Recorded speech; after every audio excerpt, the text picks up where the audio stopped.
On another topic lang po, Vice President Sara Duterte said she is no longer talking to senators sinabi niya po ito sa isang ambush interview sa Zamboanga because those who talk or help her are allegedly targeted by the administration. To quote, kapag merong kumakausap o tumutulong sa akin, binabanatan ng administrasyon, pinafailan ng kaso, tinithreaten at hinaharas. How does Malacanang respond to this allegation?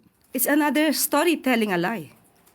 Tandaan po natin, hindi natin malaman kung saan ba nanggagaling ang kanilang mga talent sa pag-i-spread ng mga fake news.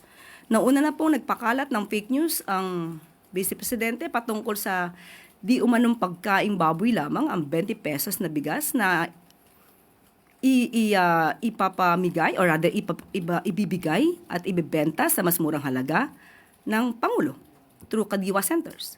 Nandyan din po yung fake police blotter, altered police blotter mula sa Beverly Hills. Nandyan din po yung mga fake videos. Hindi isa, kundi dalawa, laban sa Pangulo at sa ating unang ginang. Lahat ng yan ay fake. So, sino ba talaga ang may kakayanan na gumawa ng karahasan? Sino ba ang nagbabanta ng buhay?